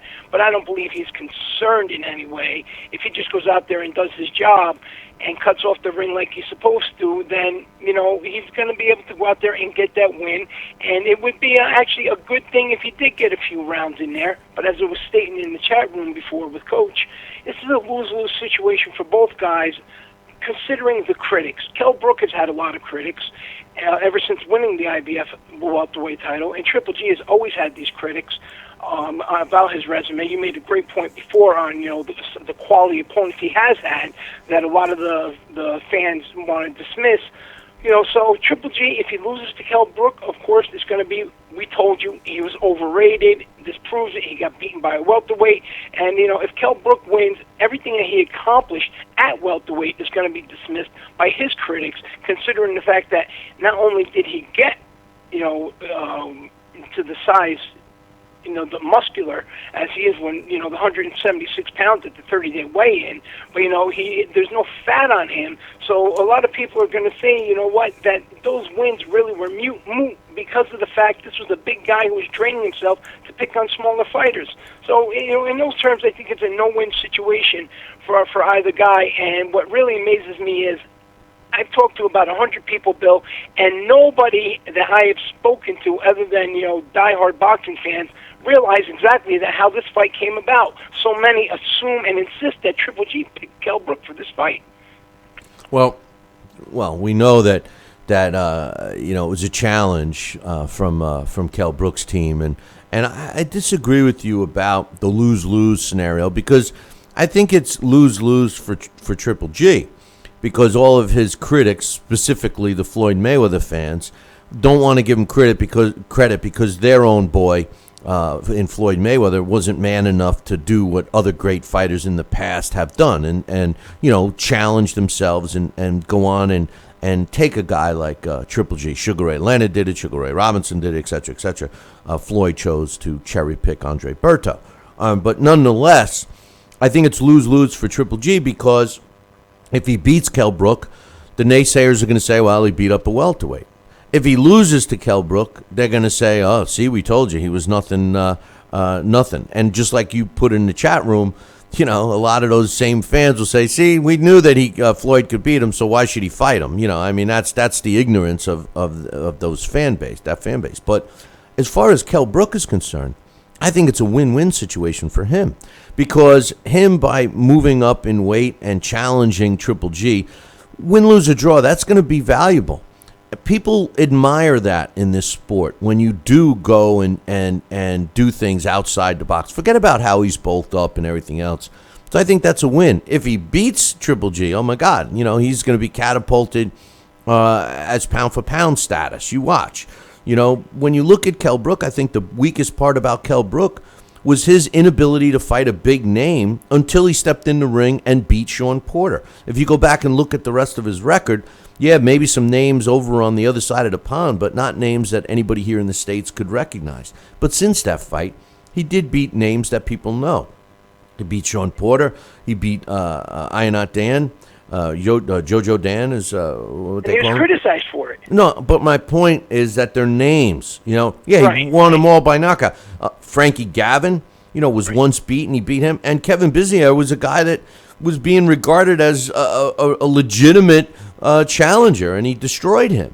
So he was actually given a lot of backlash by fans. For those opponents. A lot of people were, of course. And again, keeping the mindset of the type of fans we're speaking about, but a lot of them were wondering how come he wasn't fighting a Keith Thurman and so on.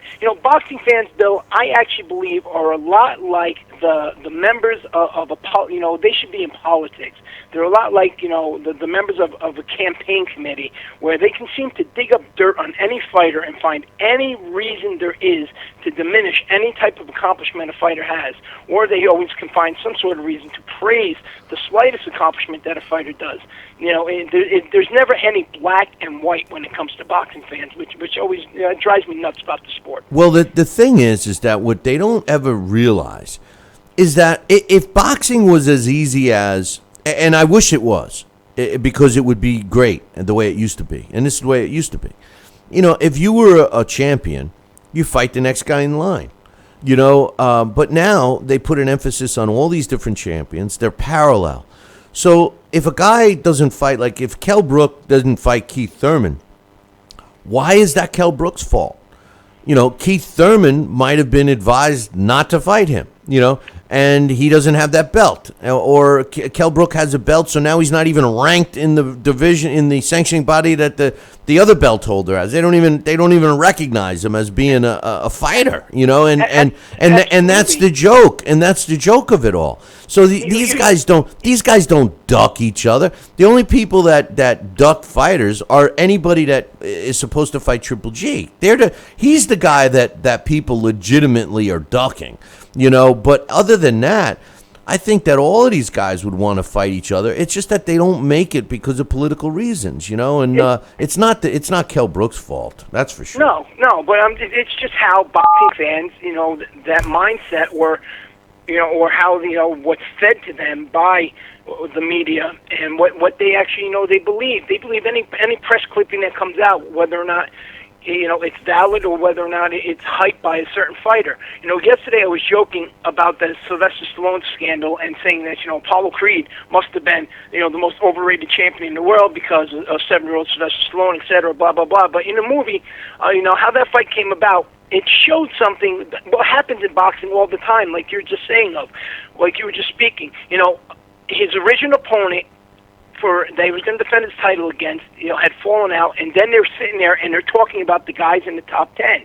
And every single guy that they mentioned, I think from like 3 to 7, there was something going on. I think the one guy had hurt himself, the other guy was on the layoff, he gained like 50 pounds, he wasn't going to be able to get in shape for the fight at the time, so they had to look for an angle, and that's how the Rocky Balboa fight came about. And that happens in real boxing. That happens in real life. You never know what's going on with these other guys. People aren't just always waiting waiting around, and when there is time. When there is a date, when there is money, and that's how the Kell Brook fight came about. Because remember, Chris Eubank kind of blew that, with the demands and not getting that contract back in time. So they didn't want to forfeit the date. Eddie Hearn had to find somebody to put in there. So they said, hey, you know what? Let's put Kell Brook in there, and that's how that fight came about. And a lot of people don't understand how the fight really came about.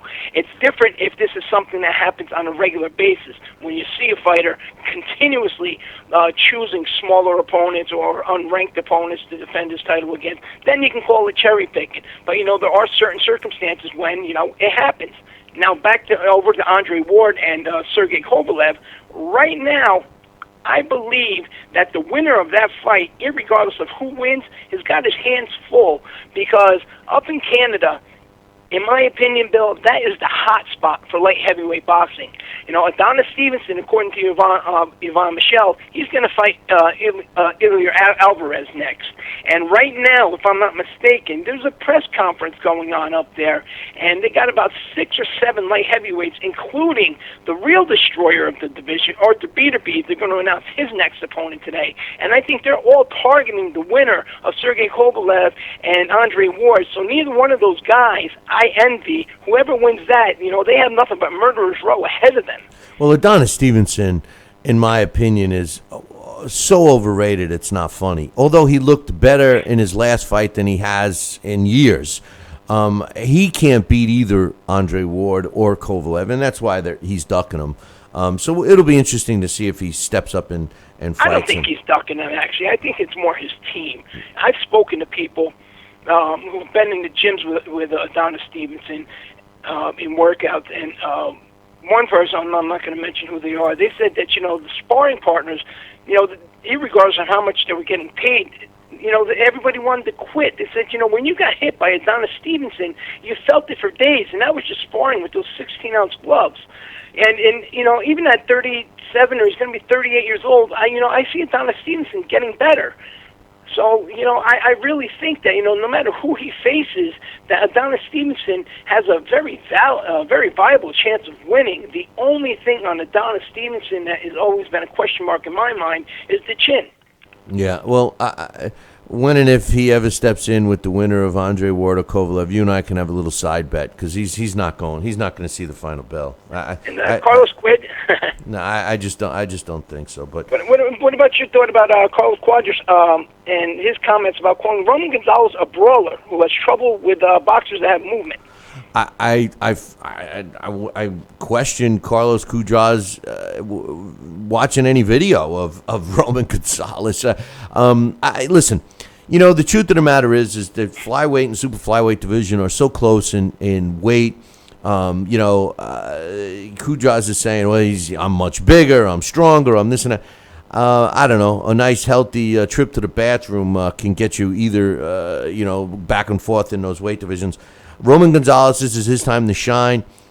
He's a great fighter. I can't wait for this fight.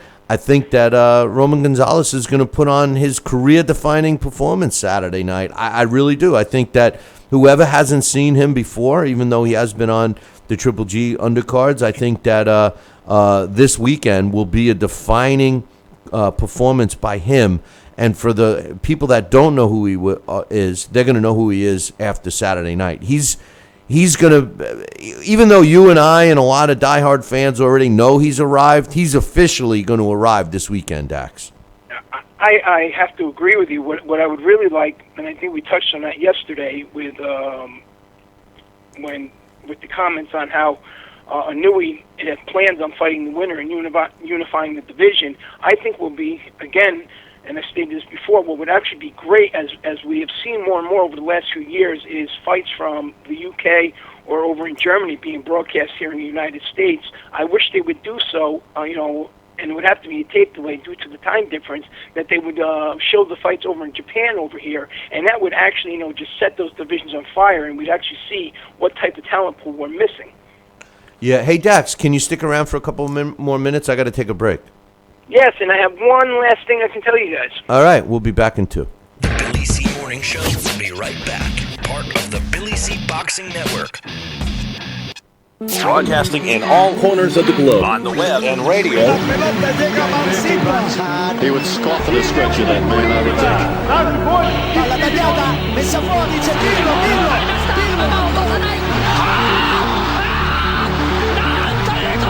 You're listening to Talkin' Boxing with Billy C. From upstate New York in the good old US of A. Boxing is here to stay because we are here to stay. The best 2 hours of boxing talk on the airwaves. Hey, fight fans, check out KOFantasyBoxing.com. KO Fantasy Boxing is boxing's only trademarked fantasy game.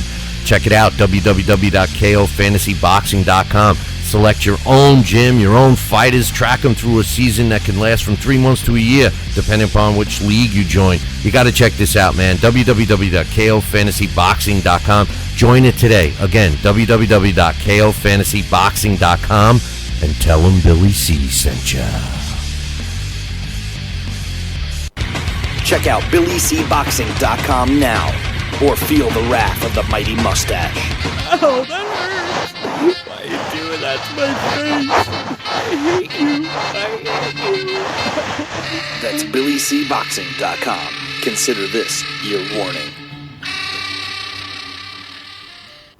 Now back to the Billy C Morning Show. Interact with the show at BillyCBoxing.com, part of the Billy C Boxing Network. And we're back. You're listening to the Billy C Morning Show, and just before we went on break, I'm here with Dax Khan, and we're discussing the fights this weekend. And Dax, I wanted to ask you one thing. We were talking just before we went to break about Gonzalez and his fight with Cujas and everything else, and then you had mentioned that the unification, the possibility of a unification with Inoue. I got to ask you this.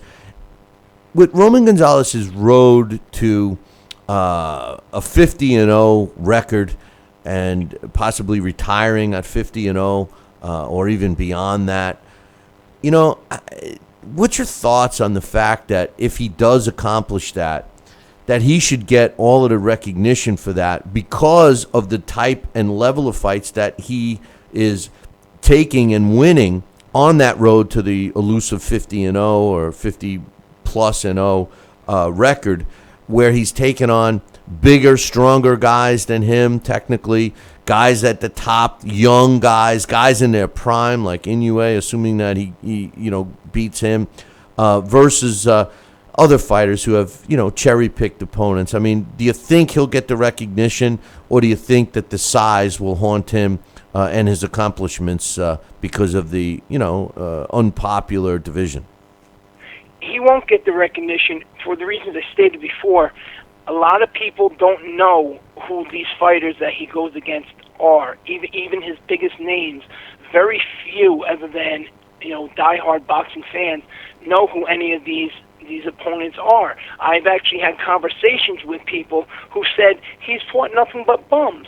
It's like, are you serious? You just have to shake your head back and forth at that. Maybe in the future, if these smaller divisions get more recognition, people will look back, and then he will, get the accolades. But anytime soon, even in the next 2 or 3 years, I doubt it.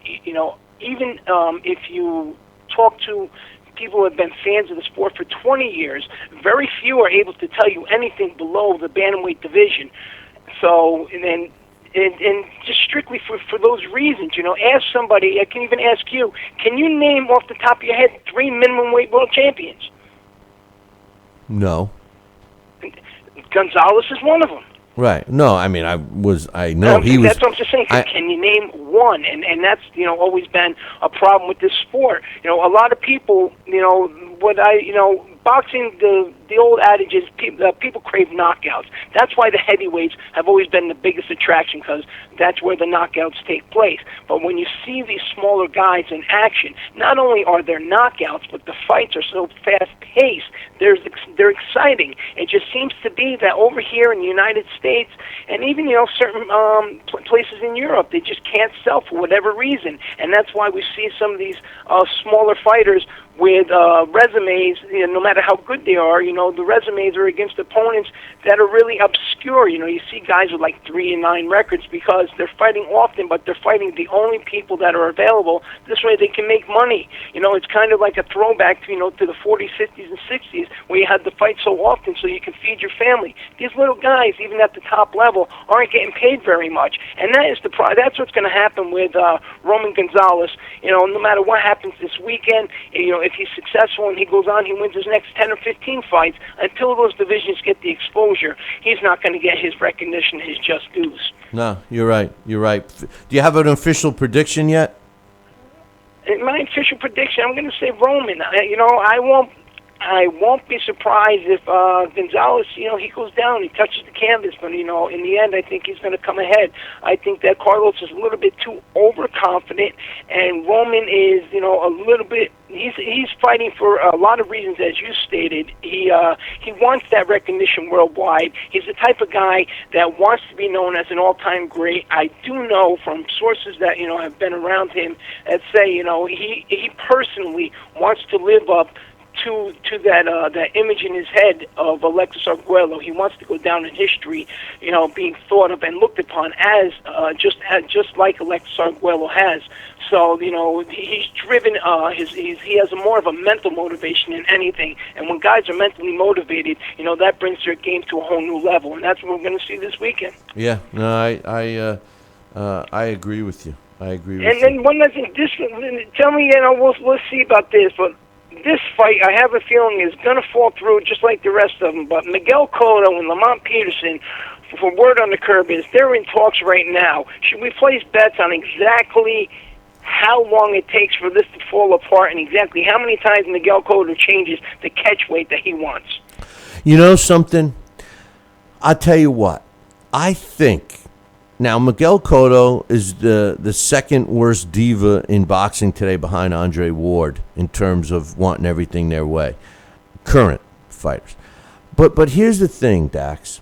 For some reason, and I don't get it, the perception of Lamont Peterson is a negative one by everybody, by fans, by promoters, by other fighters. And I think Lamont Peterson is a talented fighter. He's had a couple of poor outings, and you could even look at it as poor decisions in those outings. And I think he's underestimated. So the answer to your question is that I would think that Cotto underestimates Lamont Peterson, and Peterson gives him all he can handle, regardless of the weight. I like that. If it happens, that was my question. Do you think Cotto will actually go through with it, or do you think he's just going to simply play these games? You know what? I think that Cotto likes to play games. Who else is he going to fight? He's not going to fight a big name. Lamont Peterson is a perfect opponent for him. I think, yes, that the fight will go through. I don't understand what happened, whether it's the fame, which goes to the heads of a lot of guys, or, you have the wrong people in your ears. But one day I'll send you some pictures in the email at a press conference I was at some years ago with Cotto, just as he entered the welterweight division, and his popularity was pretty much reaching its all-time peak. And Miguel was just such a different guy to talk to. He was so friendly. I remember being at the press conference. He had his son there, and he's helping his son with his Game Boy. He's smiling. He's shaking everybody's hand. He was so humble to everybody he spoke with. There was no arrogance. He was willing to do whatever it took to make the fight. He was willing to jump through hoops and let his opponent be the shot callers. And then all of a sudden, after those two beatings against Manny Pacquiao and Antonio Margarito, that's what changed Cotto. So I wonder at times, is it the fact that he took those beatings and he said to himself, I have to maximize what I can, considering the fact that I can't take these type of beatings if I want to be a father and be able to, to actually be a father who can spend time and do stuff with his son? Or did he just become a diva because that seems to be the norm in boxing these days? No. It's just something I've always wanted to ask him. No, you know what I think it is? And I think you could trace it right back to this with a lot of fighters. It's Floyd Mayweather. Floyd Mayweather, the thing is it's no secret. I'm not a fan of Floyd Mayweather, his style, his antics, his smoke screen, all those things. But at the end of the day, there's only one Floyd Mayweather. And Floyd's success And the way that he has succeeded in marketing himself, or whoever is marketing him, the marketing of Floyd Mayweather, the cherry picking of Floyd Mayweather, the everything has to be his way, Floyd Mayweather. And if you look, most of the fighters that have taken on that attitude have had to deal with him and have come up short, a la Canelo Alvarez, Miguel Cotto, etc. And I think that he's to blame. And not that he's really, you got to blame him. The fact is this. There's one Floyd Mayweather. Floyd Mayweather was able to pull it off because of a combination of things: timing, his ability, his skill set, all of those things, his style, has resulted in Floyd being exactly where Floyd is, with the amount of money he's made, with his undefeated record, with the markability, et cetera, and other fighters want to copy that. They feel that if they play that game, that they too can share in those rewards. Same thing with Muhammad Ali using the brash, pre-fight promotion. I'm going to do this, I'm going to do that. And all the other fighters up until right today still try to do it, and they're nowhere as effective as Ali. There was one Ali, he did it well. There's one Floyd Mayweather, he did it well. All the other copycatters, it looks different. Floyd, you don't look at Floyd as a diva. We look at Floyd as many other things, worse than a diva, but not a diva. But when you look at Cotto, you look at Canelo now, you look at Andre Ward, they've become divas because they're trying to copy Floyd. That's the way I see it. Yeah, I have to agree with you there. And, if anything, I like Floyd Mayweather. I respect his style in the ring. Great tactician. I do believe not the greatest of all time, but one of the greatest of all time. When a lot of times I'll sit at home and I'll just bust out an old DVD collections of obscure fights. And my youngest son, he's always asking me about fighters that he's never heard of that he'll see on these DVDs. And I was watching Emmanuel Augustus against Emmanuel Burton. And he's asking me, who is that guy? And I told him who he was. And there was another fight, an ESPN fight, when Emmanuel Augustus is doing his little drunken monkey. And my son was just looking at it, and he's going, what's wrong with that guy? I said, that's a style of fight he had. And, and then I started mentioning Floyd Mayweather, and I actually have that DVD with Emmanuel Augustus against Floyd Mayweather. And there's a thing in there, and there's something you would enjoy. You ever watch this fight again, and, consider if you don't like Floyd Mayweather, watch that fight. There's a part where Floyd Mayweather lays on the ropes, and Emmanuel Augustus does that drunken monkey, and Floyd is just so baffled and confused. He's standing there, and you can see his eyes like, what's this guy doing? And Emmanuel Augustus comes across with a straight left that just splatters Floyd's nose. Well, Floyd has said that he was the toughest opponent he ever faced. Was the drunken master. I loved him. It's just to watch him, and I think that style actually lost him a lot of fights because the judges didn't like it. Well, turning your back and doing crazy stuff. You're right. The judges didn't like it. Hey, any predictions on the Triple G Kell Brook fight? I think Triple G is going to break him down. I think Kell Brook is going to come out early, and he's going to try and impose his size advantage. When I say size advantage, I mean in terms of body structure. And in the beginning, Triple G is going to question himself on how should I go about this. I think they're going to go back to the corner around this the second or third round. I think Abel Sanchez is going to tell him exactly what he needs to do. And I think if Triple G goes out there and he does against Kell Brook exactly what he did against David Lemieux, even though Kell Brook is taller than David Lemieux, and I believe he has a longer reach, but if Triple G uses that jab, which is he has a hard jab, and he works himself in with that, and he'll be able to push Kell Brook back to the ropes, and he's going to be able to break Kell Brook down to the body and stop him, and that's that'll be his best opportunity. Kell Brook and his team, if they try to stand and trade with Triple G, it'll be a short fight. So I'm hoping that they're going to be a little bit smarter than that, so the fans can get their money's worth. Yeah, I see, and I agree with you 100%. If Kell Brook tries to outmuscle him, it's going to be a short night. I think that he's bulked up in anticipation of the power of Triple G. And I think that Kell Brook, like I said on yesterday's show, is still going to try to employ the boxing game. I think he's going to try to outbox him, stick and move, and try to make it a boring, tactical fight. He'll hold him in the clinches.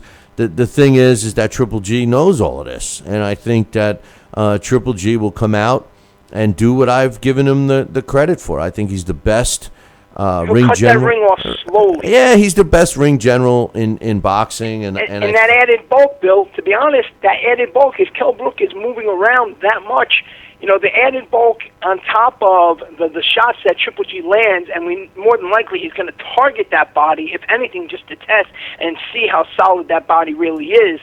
That Kell Brook might slow down quick if he tries to move around on the outside. So it's an interesting matchup, to say the least. This is certainly not Canelo and Amir Khan. No, and it's not even Canelo against Cito Lopez. That's right. And it's not even Canelo against Liam Smith either. I mean, they're all jokes. Canelo he's really sunk on my respect list. I was a big fan of Canelo, and I'm not now. I got two more quick questions for you, and I got to go.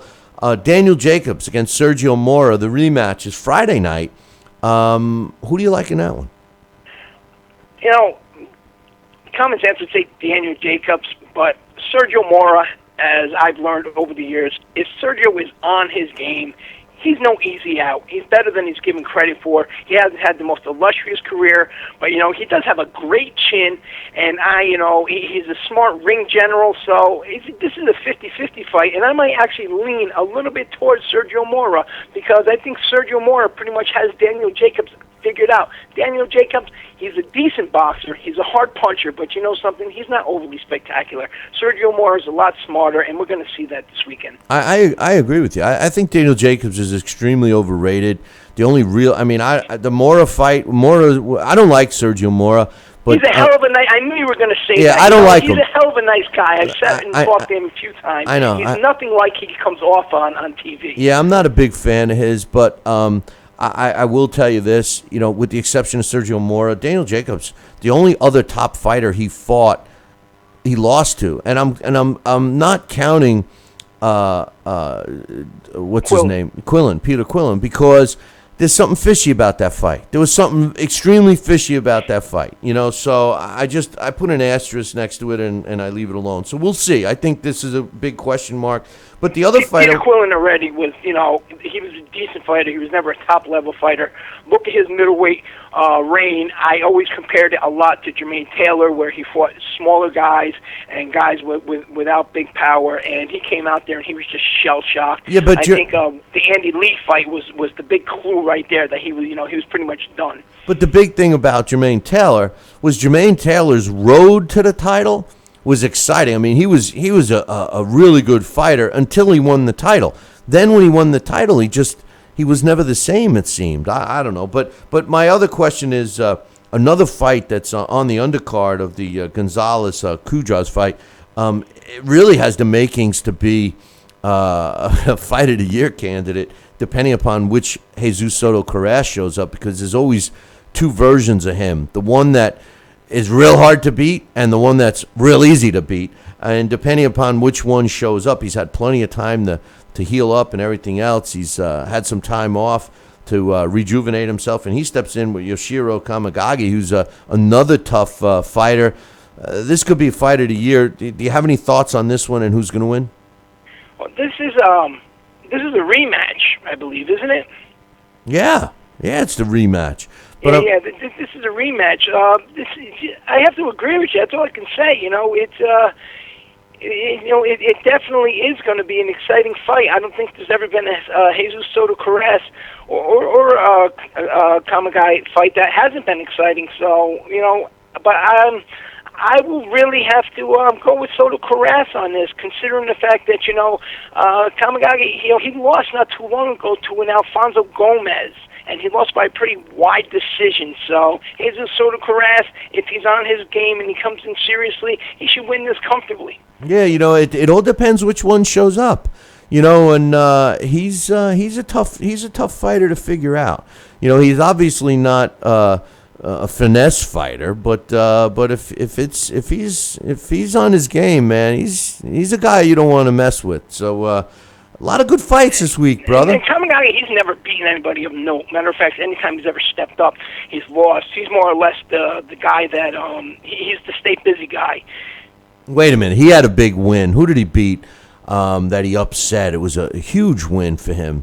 I can't even think of who it was. But he did have a big win that catapulted. And then his next fight after that was he laid an egg, and it was like, oh yeah, which Jesus Soto Carras. He has a big win on his resume. I know he does. No, I can't. The only people. Do you have it in front of you? I don't have it in front of me. Do you have it in front of you? No, I'm trying to think. Robert Guerrero. He lost to Robert Guerrero. And the Gomez, like I said. Really, he hasn't. He hasn't beaten anybody. No, there is. He's been that stay busy guy. He's the guy that when you're looking for a fight to stay busy, to make your guy look good, and somebody who isn't going to lay down. Guy, that's the guy you call. Yeah, but listen, if you punch up his record, you're going to say, oh, that's right, because he had a guy on there that I'm going blank. I can't think of who it was.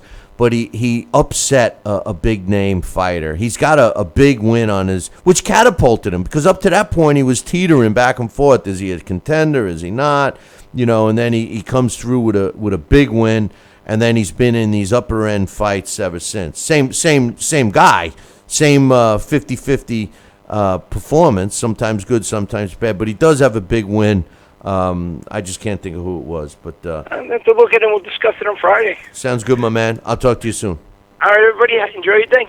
That's Dax Kine. You can check out his column up on BillyCBoxing.com. And don't forget, we are doing a Triple G Kell Brook post-fight show on Saturday. Now, remember, that is going to be an early fight here in the States. And on the East Coast, I believe it's scheduled to come on HBO around 5 p.m. Eastern.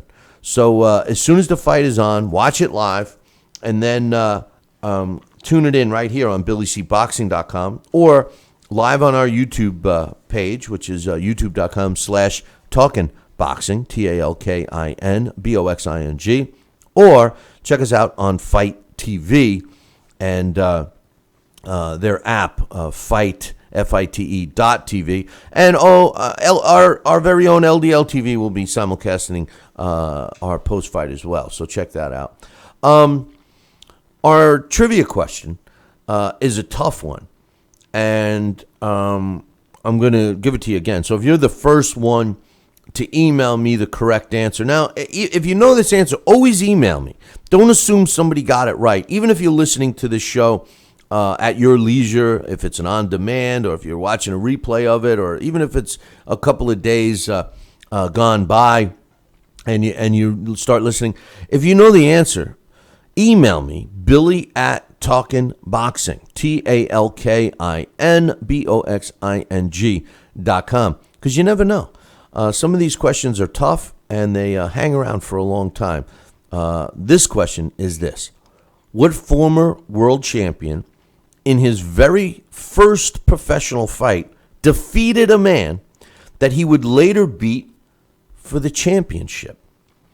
What former world champ in his first pro fight defeated a man he would later beat for the championship? If you know this answer, and you're the first one to email me, Billy@TalkinBoxing, that's TalkinBoxing.com, you'll win a choice of some great prizes. Should I give you a hint? Do you want a hint? All right, I'll give you a hint. All right. What former world champion in his first pro fight defeated a man he would later beat for the championship? This fighter fought between 1940 and 1970. I'm not saying his career went that long. He fought within that time frame, between 1940 and 1970. If you're the first one to email me the correct answer, Billy at Talkin' Boxing, that's TalkinBoxing.com, you'll win a great prize. Hey, listen, man, it was great having you part of the show today, and it was great being part of your morning. And I'll leave you with this. Don't forget to tune in tomorrow morning. Same bat time, same bat channel. Until then, ciao, baby.